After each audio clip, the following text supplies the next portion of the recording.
So welcome to the show. We are broadcasting live from 1991 Main Street in downtown Sarasota, Old School Bar and Grill. You can also see us live on Facebook. We are also on iTunes, Spreaker, iHeartRadio, and Spotify. So please follow us. We have shows every week here, Sunday at 11:30 in the morning.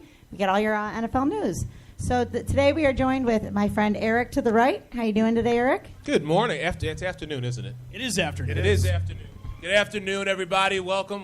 Thank y'all for coming out. We appreciate it. And we have Al Bushman, the great Al Bushman, next to Eric. What's up, everybody? Happy Saturday to you. I know we've got some NFL preseason games going on today. Wow, you got applause. I didn't. I know. They must like me more. They really like you. And next to Al Bushman, we have Chip over there. How you doing this afternoon, Chip? Making it happen. We got a great Saturday lineup. Everybody's excited to go. I'm ready to talk some football. All right, well, let's get to it. We have a lot to cover. So what we're going to do right now is we're going to start in the AFC, and we're going to break down each division, talk about the teams, and see how they're all going to finish this year. Let's start with, of course, the big, bad AFC East.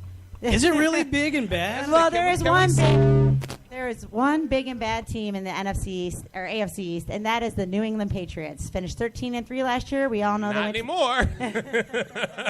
We all know when they went to the Super Bowl. And the burning question this season, Eric, I'm going to start with you on this. Tom Brady, is he going to be back next year? Is this his last season? My opinion, I think this is his last ride. I think we've seen all we're going to see out of Tom Brady. I think this is the last hurrah. With the people that, have left New England from offense, defense, and also coaches, you still have the triple threat, if you will, of Brady, Belichick, and also Josh McDaniels. But I think this is it. I think this is the last one. I think this is 2018 is the last year for Brady. With or without a Super Bowl? That is the burning question. He wants to play as long as he wants to and as far as he wants to. But I think Father Time, as we know, is undefeated. So for me, I think he's all or nothing in this one, as he is every year. I mean, listen, you're 5 for 8 when it comes to Super Bowls. I don't know. That is the burning question. If he doesn't win this year, is he going to come back for one more year? I don't know if his body can handle it. That's my thing. So if you ask me right now, I'm going to say Brady will play till he gets number 6. I just don't see him getting number 6. Well, his body's in pretty good shape. We know he has a pretty good trainer, right? That the whole organization likes a lot. Yeah, very true. A little TB12. A little TB12. Well, Chip, you want to chime in over there. We all know that Julian Edelman, their main receiver, is suspended for the first 4 games for also taking care of his body really well, those PEDs.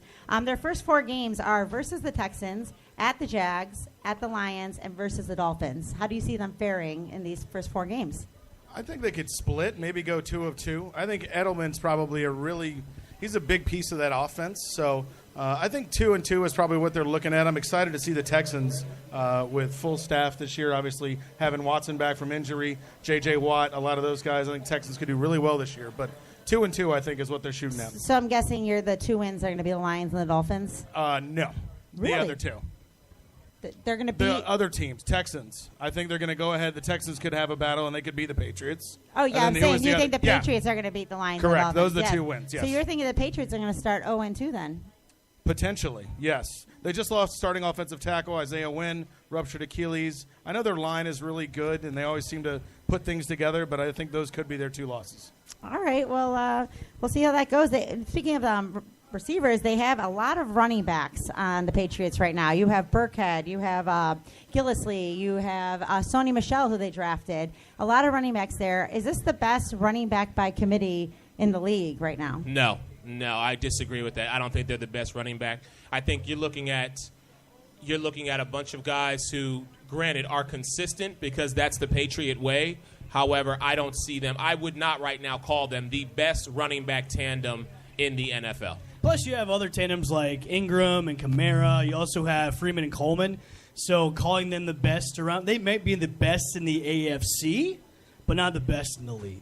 Would you take any of these running backs in your fantasy team? You have. I would, and I have. I've actually taken Sony Michel in one of my fantasy drafts. He's the Deion Lewis. They drafted him for a reason. He's like that new Deion Lewis for the team. He's going to be that guy that they rely to for those little short passes. So I have drafted him later rounds in fantasy. All right. Well, so we all. the other teams in this division here, we have the Bills, the Dolphins, and the Jets. My next question before we get into any of those teams, are any of those teams going to be able to challenge New England for this division this year? Wait, this year? This year. In football? In NFL football, I don't think so. professional. No, I disagree. Listen, and I'm sure we'll get to them momentarily, the Bills and the Jets and the Dolphins, but right now, as long as Tom Brady and Bill Belichick and, like I said, Josh McDaniels are at the helm, there's no team in that division that could contend for the division crown. I just don't see it. So we're all going to just go with the consensus. New England's winning that division. They're winning the I agree. division. Now, moving it into the postseason, that still remains to be seen. But winning the division right now, yeah, I give it to New England all day. All right. And that's by default. It is. That's by default. I It think is. you could have a lot of teams in this division, and they can win by default. The other three are so bad. And getting to those other three, Bills finished 9-7 last year. They did make the playoffs, First time in 17 years. and that's going to be the last time for the next 17. With this, well, I was going to ask you my question when I was prepping today. Between McCarron, Peterman, and Allen, do they even have a quarterback? Well, now it's just Peterman and Allen because we saw McCarron broke his shoulder last night. So Is Jim Kelly going to come back and play for the Bills at any time he soon? is cancer-free, so, you know, that He might come back. It might give their offensive line a reason to protect the quarterback. You know what I mean? Listen, no. I mean, right now, out of the three that you put up there, we saw what Nathan Peterman was. You go in for, what, a quarter or even a half? He had a touchdown the other night in preseason. It was preseason. He I'm had talking a about touchdown. his tape from last season where he threw 5 interceptions in like less than 12 minutes. I don't know what, but no. I think they need to just build this team out. I think Josh Allen is going to be the guy in the future. But if you ask me right now of those three, I don't even know. well, now I it's hate, just two. I know, because McCarron's out. I hate throwing Josh Allen out so early because I feel like he needs a year to develop. But he might get tossed to the Wolves. We'll see what happens. You know, I think the best option now is Josh Allen. You drafted him for a reason to take the reins of the team. Now with A.J. McCarron out probably for more than half the season now, you don't really want to rely on Nathan Peterman at all. I honestly think they're going to run the ball a lot with LaShawn McCoy. So if you want a game manager, you know, have the rookie go out there. You know, have him take the hits. Have him game manage like kind of like a Blake Bortles. Do the dump passes 10, 15 yards. Josh Allen is the way to go, and that's the only way to go for right now. Now, Chip, do you see them bringing in any other quarterback? Do they make a trade for like a Bridgewater? Do they sign a Colin Kaepernick? Ooh, Is there a chance staying of them in the division? br- Okay. bringing in another quarterback? I like that idea. I don't know if they will. I kind of agree with El Bushman here about letting Allen go out there. You spin a pick on him in the first round. Let him get used to the NFL, start to learn a little bit, and then he could be the quarterback of the future for the Bills. So we'll have to see. I don't think they trade, though. Well, the Bills are going to be interesting. Their big piece with the Bills is LaShawn McCoy.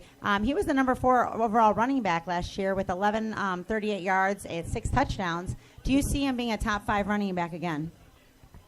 I think if he plays, do we still have any news on his investigation? Or That probably won't be until after the season. After the season? Yeah. So he's going to play a full season is what we're saying. If he's going to play a full season, is he going to be able to retain what he did last year? I'm going to say yes because he doesn't have that weight hanging over his head. Will he get another 1,100 yards plus? Yeah. Will he get 6 touchdowns? That still remains to be seen because, it's another year of that wide receiving core. And because you have a quarterback who you're really not sure what he's going to do. Is he going to do the dink and dunk that you spoke of as just handing the ball off so that Shady could get maybe, 6 yards here, 4 yards there? I think that's still, the jury is still out on that. Can he repeat his numbers from last year? Yes. Will he be able to with a new quarterback if they do put in Josh Allen? No. I think he'll repeat and exceed. I mean, for what they've had to do with the quarterback situation now, do you really want to throw the ball a lot, or do you want to trust a top 5 running back in the league? And I think, yes, you do. So I hope fantasy-wise he ends up being a top 5 running back. Did you happen to draft him? I did twice in 2 leagues. So, yeah, I think he's not only going to match his numbers from last year, I think he's going to exceed it. More touchdowns, too, as well. Well, and I think it's going to be something like the Jags with Fournette. You just feed him because you have no other option. I mean, you have Kelvin Benjamin and Corey Coleman, but you don't trust either of these guys to throw the ball. Peterman's going to throw 5 interceptions a game on the one sample we have. So, moving along the league here, the Dolphins, they were 6-10 last year. They do have Ryan Tannehill coming back. I hear all the time, Ryan Tannehill, he has this potential. He's this great quarterback. Will he ever be this great quarterback that people say he can be? Chip, what do you think? I think no. I think we've had an opportunity to see him. He's injury prone. He gets banged up a lot. I think we've seen the best probably that he has. he has this year. He's going to have some new pieces, some new offensive things to do. So we'll have to see what happens, but I think we've seen the best already. Do you think this could be, if he does perform to the level he's supposed to, Al Bushman, do you think this could be a team that could maybe challenge New England of all of the three teams? You know, it's tough to tell. And I really, as Eric laughs, I honestly had the Jets outperforming the Dolphins in this division. So, you know, it's a really a tough decision with Tannehill because when he's healthy and when he's on, he's on. And Tannehill's actually, you know, a good quarterback.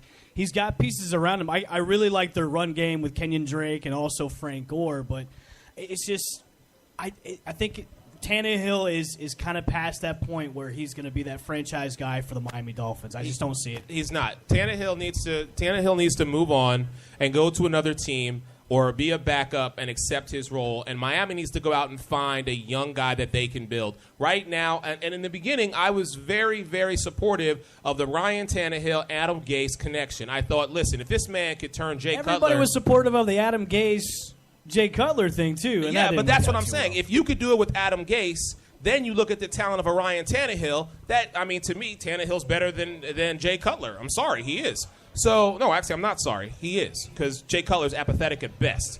But what I'm saying to you is I feel like Tannehill, because of his health, he cannot stay healthy, plays a detrimental fact in the success of the Miami Dolphins. So I don't think he will ever, as long as he's Miami Dolphins, I don't think he will ever be as good as people project him or want him to be. I'm sorry, Dolphin fans.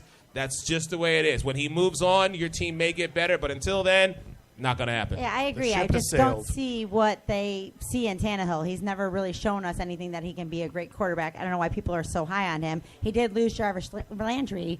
They do have a good offense on paper here with Devontae Parker, Danny Amendola, Frank Gore, and Kenyon Drake. But is this actually a real offense, or is this just a good on paper kind of offense, Chip? Kenyon Drake, we saw a little bit of him last year. Last couple of games, he did really well. I think he has a chance to break out this year. I think it looks like a good offense, like you just said, on paper, but I think the first half of the season we're really going to see and figure out if this is going to be a good offense. I think once you get integrated and you learn all the new players, new positions, I think we'll have to see. So that's going to be a wait and see. I think on paper right now, I don't know how to translate to the field, but I like Kenyon Drake. So you like Kenyon Drake. I do think Frank Gore might be a little washed up as well. So I think that everybody says that each and every year. You got a 35-year-old running back who consistently gets you 1,000 yards each year. And how many 35-year-old running backs do we have, actually? How can he be washed up when he gets you 1,000 yards each year? I'm just sick of hearing his name. I feel like he's been playing since I was like 9. He has been playing since you've been 9. I don't know if you know how old I am. I think Frank Gore gets a bad rap, man. He does. All right, well, let's finish out the division with the last year 5-11 Jets, which have been very interesting this offseason with Sam Darnold. He's been great. Now he's showing flashes of what he needs improving on. Is Sam Darnold going to be the Week 1 starter, Eric? No. Nope. Teddy Bridgewater is. Really? Over Josh McCown? Over Josh McCown. Here's what I want to say to you about the New York Jets. Teddy Bridgewater. Remember, that's your wife's team. I know. Okay. Teddy she's Bridgewater, giving you the eye right now. Teddy, that's why I'm not looking in her general direction.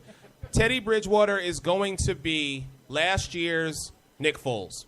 I think he's going to shock a lot of people with his production. Is that another bet you want to do? Do we have the whiteboard for today? I didn't get the whiteboard. What I'm saying to you is I feel he is undervalued right now, but when he gets out there and plays with that first team, I think you got to figure now, listen, I know they lost a lot of pieces, and they don't have the wide receivers such as a Julio Jones or an Antonio Brown, but you've got stellar guys. You've got guys like Quincy Enunwa, Robbie Anderson. These guys are going to be consistent. I think once that team gets going, I think the Jets are going to surprise a lot of people. You know, Todd Bowles said this yesterday. The quarterback situation is cloudy. And for some teams that haven't really had a star franchise quarterback, it's actually kind of a good thing. When you have 3 capable quarterbacks that could step in, I've been really impressed with Sam Darnold throughout the preseason so far, who's been showing flashes of a number 1 starter. He looks so confident in the shotgun, in the pocket. He looks like a game manager. Either one of these guys could start Week 1 for the Jets, but I think Todd Bowles knows what he can get out of Josh McCown. That could be your starter for Week 1. And you know what? And Josh McCown gets hurt with a gust of wind. So if he goes down, you still have Teddy Bridgewater, and you also have Sam Darnold there to be the backup and to fill in. So, saying who could start week one, it's any one of those guys. I think the competition now is between Darnold and Bridgewater, who could be the number 2 to fill in for McCown when he gets hurt. So it's anybody's position to grab right now in preseason. I'm actually rooting for Teddy Bridgewater because it's a great story. I think he could be a starter for any team right now in the NFL. And I think the question that you're about to ask us is, all 3 of these quarterbacks going to be on the roster by the end of the season? No, and I think Bridgewater's probably going to go somewhere else. He's going to start somewhere. Well, thank you, Chip. I agree with that. That was the question I was going to ask you. You stole my thunder. I agree with Al Bushman here. You have 3 quarterbacks that are competing, doing really well. Bridgewater, obviously, with a little bit more tenure, coming off a devastating knee injury. It'll be interesting to see what happens. I think Darnold's playing the best of all the rookie quarterbacks I've seen so far. Mayfield very close, but I think he's playing the best right now of those guys. So we'll have to see what happens. But I agree with what you said. All right, I want to go down the division real quick. New England, over or under 13 wins? Under. Same. Wow. Neutral. Buffalo, over under 9. Same. Under. Miami, 6. Under. Ooh. Same. And the Jets, 5. Over. Over. Wow, you